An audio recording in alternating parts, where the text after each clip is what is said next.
Hello, my name is Janice B. Gordon. This is Scale Your Sales podcast. Welcome to the Scale Your Sales podcast, listed number 9 of 42 best podcasts for every sales professional in 2021. I am Janice B. Gordon, the customer growth expert, recommended by LinkedIn as one of 15 innovative sales influencers to follow in 2021. In today's podcast, my guest is an expert in voice of the customer. Her program helps software companies and SMEs, mid-cap companies to improve their marketing messaging. And the way that we do that is to primarily be a third-party interview of the customers and really help the organizations to find value in the data that they have by focusing on the voice of the customer. That then information collected can help the marketers in the way that they market their products. It can help the salespeople to focus on what's really important to the customer. All of this helps the revenue growth of the organization. So you're going to love this interview. My next guest is the voice of the customer for B2B, asking the right questions in the right way at the right time to uncover customer insights. The voice of the customer programs create a better experience for customers. Welcome to Scale Your Sales podcast, Tonya Bjurstrom. Thank you. I'm so excited to be here. Oh, I've been so excited to have you on. We're both in Women's Sales Pro, and Tonya did an incredible presentation to all of the Women's Sales Pro about voice of the customer. And there's so much of what she said really resonated with me. At Scale Your Sales, we talk about sales from the customer's experience. And I used to work in customer experience as well, so having doing customer journeys. So I know all about voice of the customer, but this is Tonya's area of expertise. So she's the master. She knows more than all. So I wanted her to come on and share all of her knowledge and skills. So I really appreciate it. So let's get first with your program. Tell us more about your voice of the customer program, what you do for organizations and how that really helps them to land more sales, to grow their customers, how that helps the revenue. So, for many organizations, when I ask the question of what are you doing to uncover the voice of your customer, it's either I typically get a very long list of different ways in which they collect data. In a lot of cases, they don't really know what they do with that data. Or I get, well, we don't really know what to do, so we don't do anything. Right? It seems, for a lot of organizations, they fall in one camp or another, particularly within SMB, right? For small to mid-sized businesses. And, a lot of that is because companies appreciate that there's a lot of data, really valuable data and new opportunity that resides within an existing customer base. But getting that data out and into a digestible format is the challenge. So my flavor of voice of the customer work is around high-touch, one-on-one interviews with customers. And that particular flavor or that particular technique then allows companies to make sense a lot of times of the other data points they may have collected, or gives them a fantastic starting point to move forward and collect other data points as well. So that voice of the customer work that I do and that I'm, can't wait to talk to you more about today is that high touch one-on-one interviews. Yeah. And I must say that for the people that are watching this on YouTube, we postponed this from yesterday because I had a massive tech problem. And I'm pixelated today, but I don't care because it's not about me. It's all about Tonya's voice we want to hear from. So if you're wondering why she's so pixelated, that's why. I'm just grateful that I'm on with Tonya at the moment. So I can absolutely see how organizations have data.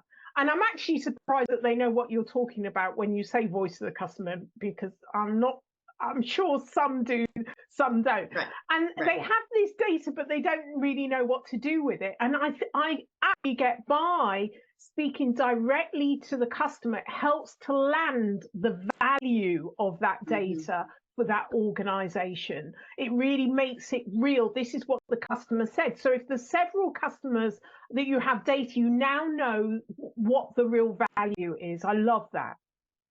Well, and the other piece that is just as valuable is when you're reaching out, when you're an organization that has invested in a skilled professional third party to speak with your customers, to uncover feedback, to help improve their experience as a customer, to help improve your product, leverage their industry expertise so that you can continue to grow into other organizations.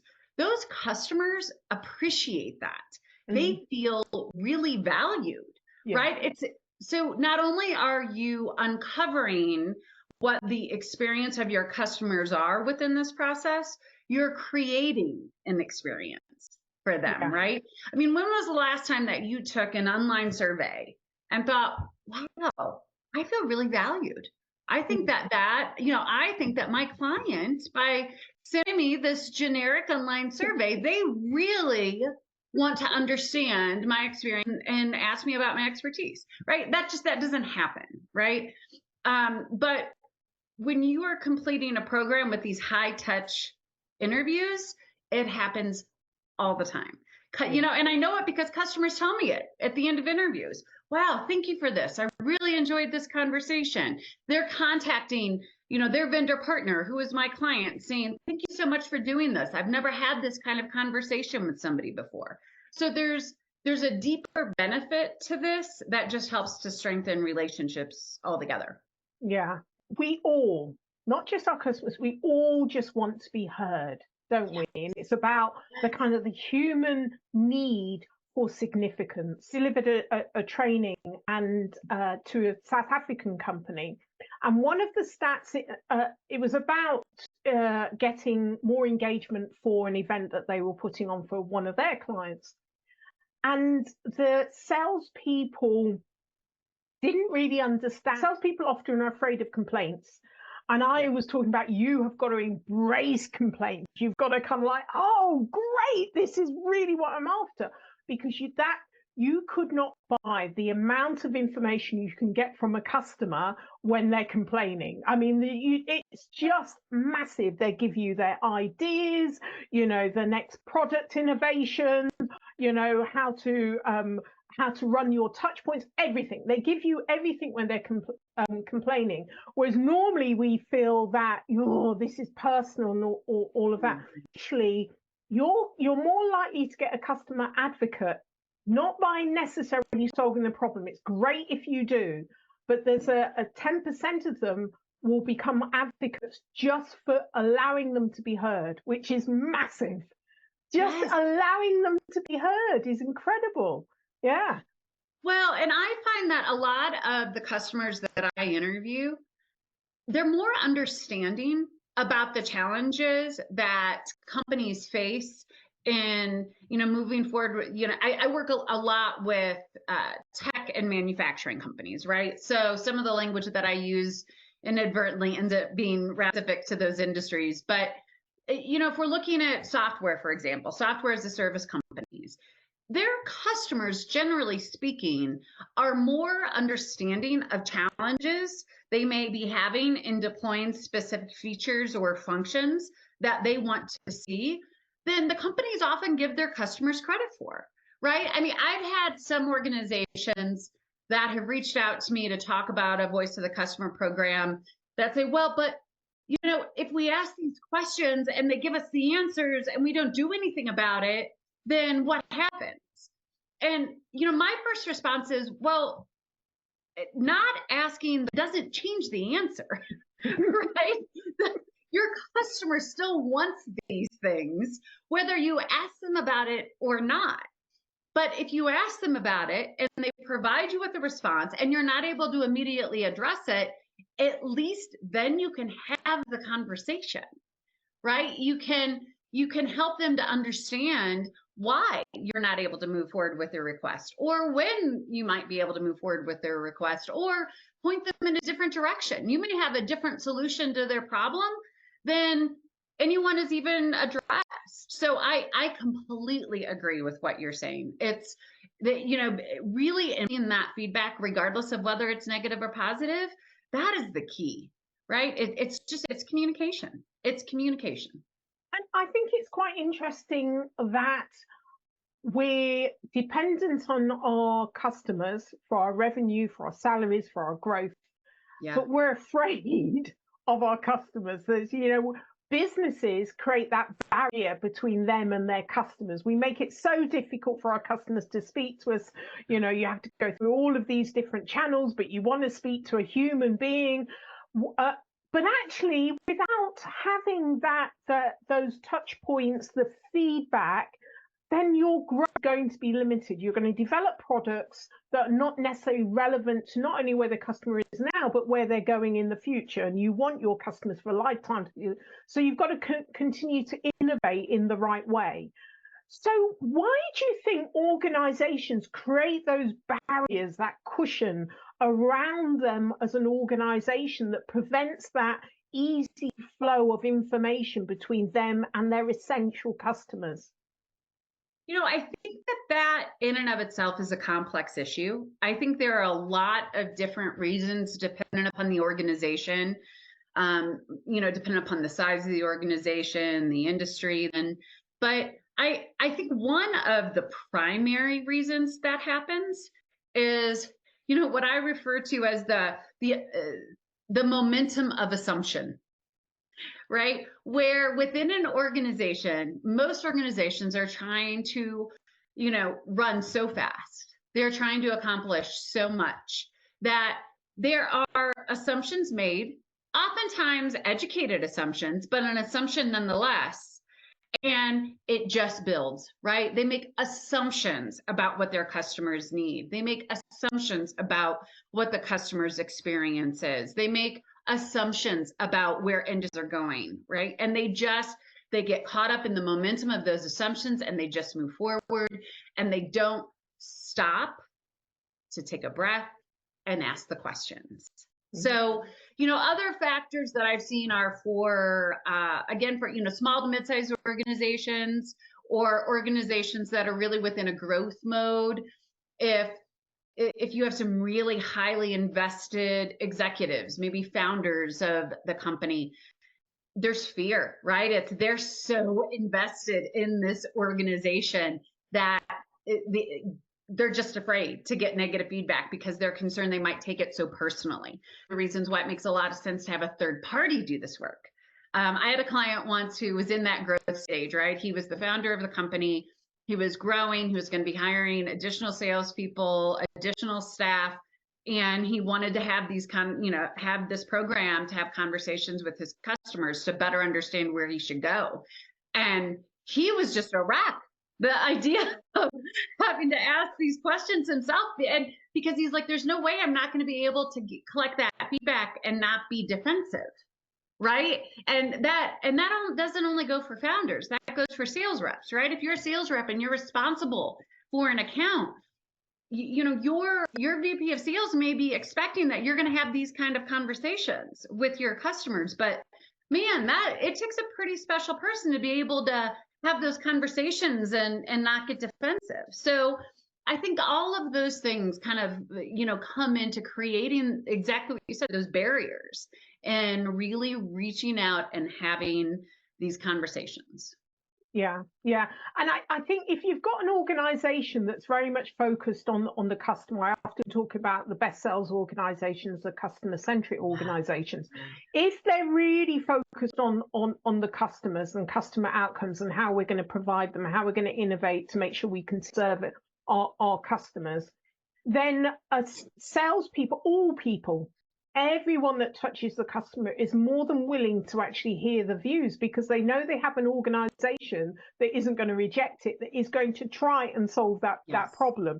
It's a very different mindset when they're an outside in rather than inside out organization. Then and I think that's one way of breaking down that barrier between the customer, the organization. And sales, as you know, is very internally focused. Yeah, I think that's a great point, Janice. I think that having a culture that allows for negative feedback to come in and create change versus being a culture that automatically, either diminishes that negative feedback, is, oh, well, they just, that customer always complains about things, or having it be some sort of a culture where all of a sudden people are, disciplined for just any sort of negative feedback. Those are not going to be customer-driven organizations. They're just not, right? Yeah. I mean, the NPS is an interesting metric, Net Promoter Score, right? Yeah. And Fred Reichelt, who's with Bain, who is one of the creators of NPS, he has a new metric, earned growth rate. That if I don't know if you follow that at all, but it's interesting to hear the creator of NPS talk about how some organizations have really, taken an NPS score and into something it was never meant to be. Yeah. It was meant to be a data. In fact, that's the majority of organizations that use it.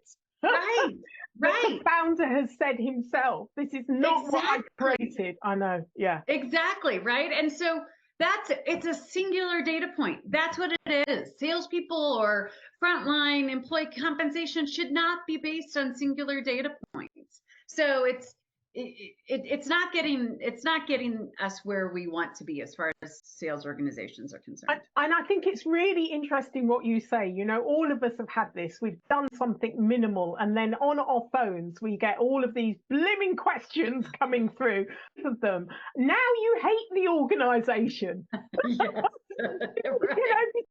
It's the same questions that everyone, it's, as you said at the very beginning, these surveys do not make you feel special, and the process is so irritating. Now before you were indifferent, and now you do not like that organization at all. So actually it's doing the reverse of what it's supposed to be doing. There's no way I'm going to be recommending this to anyone else.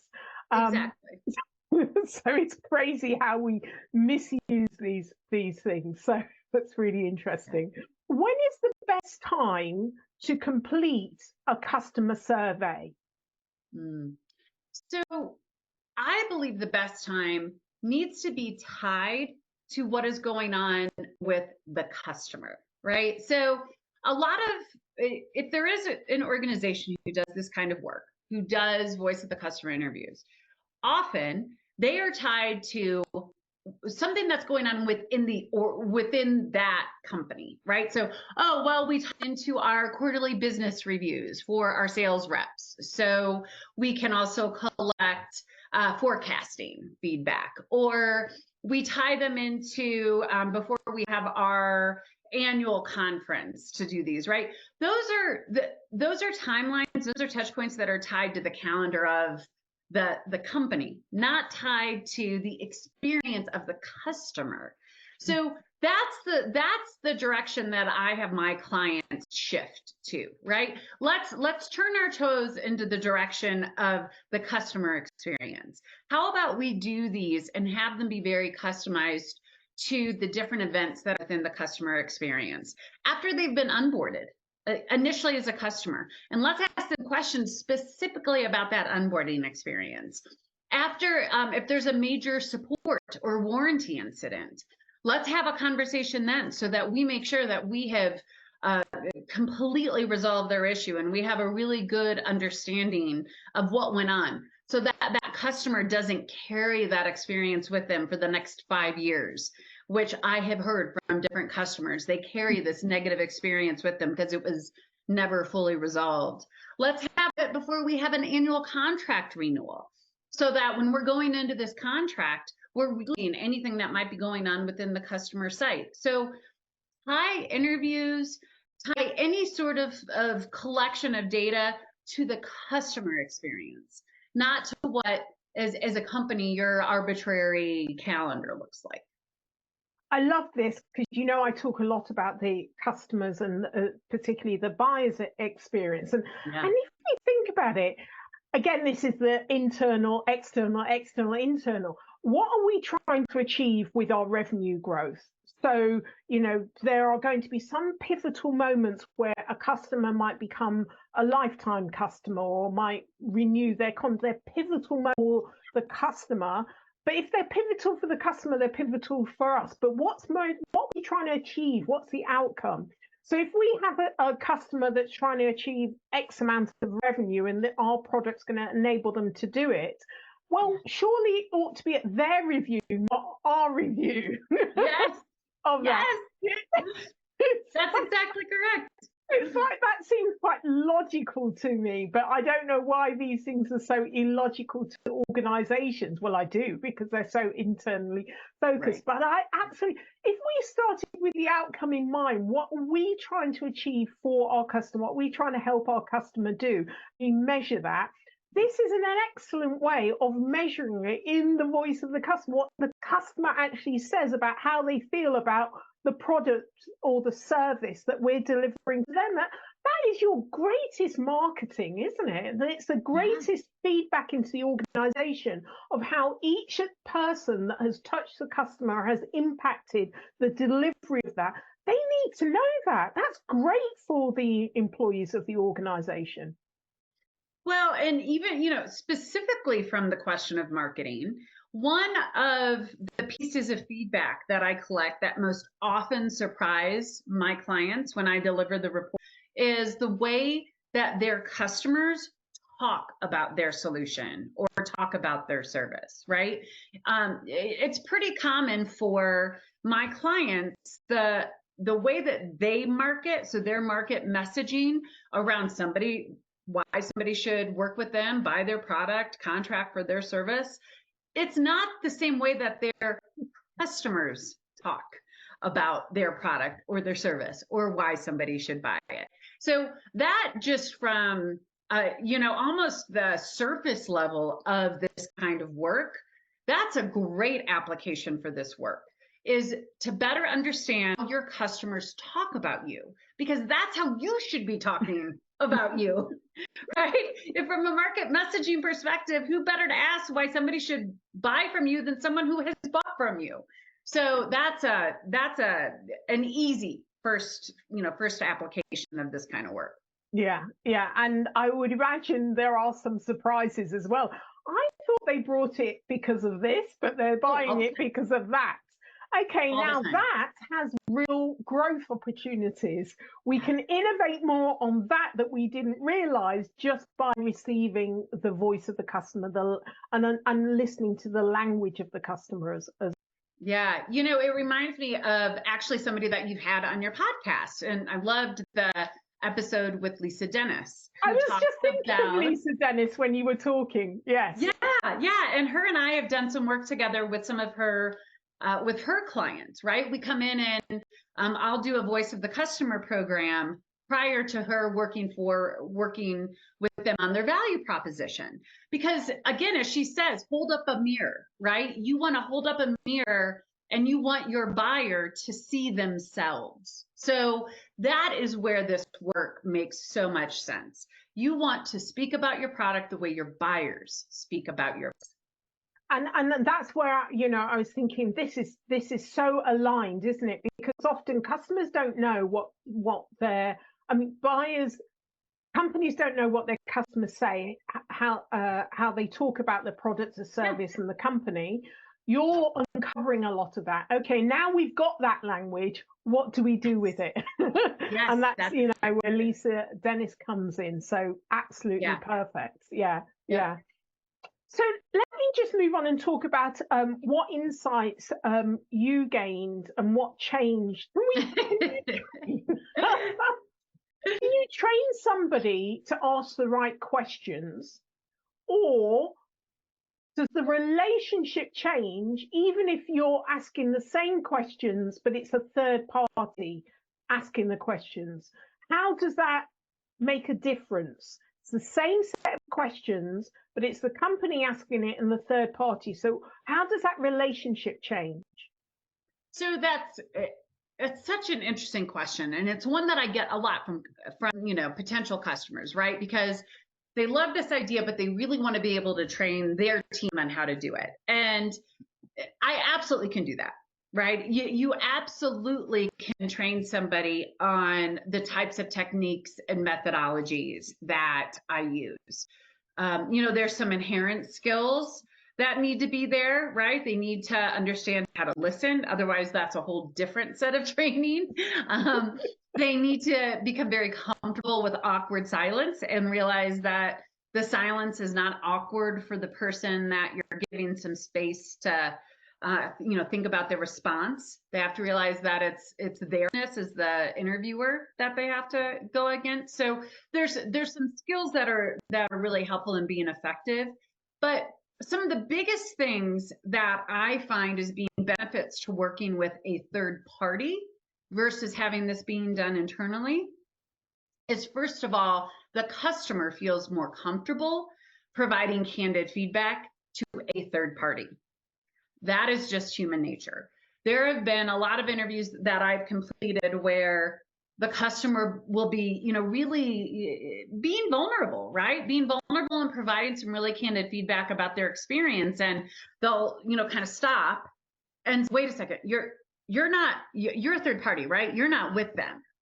And I'm like, yep, that's right. I'm a third party. Oh, okay. And then they keep talking, right? So for some individuals, not everyone, there's just a greater degree of comfort on having it be a third party. On the flip side of that, where I had said that momentum of assumption happens within organizations. Well, there's also a momentum of bias, right? Where if you're somebody within an organization who has, who's really invested in a program or a product or a service or whatever it is, that can definitely impact what you're hearing. So, right? So a customer could provide feedback, candid feedback, but somebody who already has some assumption or bias about whatever they're getting feedback on, they're going to hear something very differently than what I'm going to hear as a third party who doesn't. I don't have a horse in the race. Yeah. Right. I'm not responsible for the relationship with the customer. I'm not trying to make sure that they're paying for that product upgrade next quarter. Right. So I can hear things very differently. So that's what we see as a difference between it being internal and being. Yeah. So that's really powerful. Yeah. Excellent. So what tried and tested strategy would you offer our listeners to help them to scale their sales? So get curious. Truly get curious and work to build a culture of curiosity within your organization. To stop, to take a breath. I love that expression, take a breath, and try to look at things from a different perspective. And doing that, you can open up all kinds of new ideas and insights and innovations to create that type of a culture. Love that. Love that. Okay, Tonya, if you are on a desert island on your own, what's the one thing you would take with you? So, having listened to other podcasts, I thought you might ask that question. I'm going to go with actually the very first thing that comes to mind when I've heard that question. I'm going to say a blanket. Mm-hmm. Yeah. Right. So it's very practical. It's very functional, right? If you're cold, you can wrap yourself up. If you're not, lay it down on the ground and that's what you sleep on. But when I think of being on a desert island, what I think of is sitting on the beach by myself at sunset, blanket wrapped around my shoulder. So it's not only functional, but it's really rather romantic as well, which I love that. So it's also, you're on your own, so it's very comforting. It's like having a hug as well. And I also thought you see your tent for shade as well. It's, I'm assuming it's a warm desert island, yes, there you go. Doesn't have to be, whatever your preference is, we can send you there. But I love that. I think you're the first one to say your blanket, Tonya. So yeah, you're very original. Yeah, but I love that. Very practical. Yeah. And I'm definitely a blanket person. My family says I'm probably the only person in the world with like a linen addiction, but yes, I like my blankets. It's yours. You've got it. We're sending you on that desert island with your blanket. With my blanket. Thank you so much for sharing. I mean, it's been quite a whirlwind of a conversation, hasn't it, about voice of your customer? So much to learn and really great strategies. So I really appreciate you, and thank you so much for being a guest on Scale Your Sales podcast, Tonya. You're welcome, and I look forward to continuing the conversation. Thank you for listening to this week's episode of Scale Your Sales podcast. If you like this discussion, feel free to listen to other episodes or watch the captioned show on YouTube and subscribe to future episodes. I would really appreciate it if you would leave a positive review on iTunes. Thank you.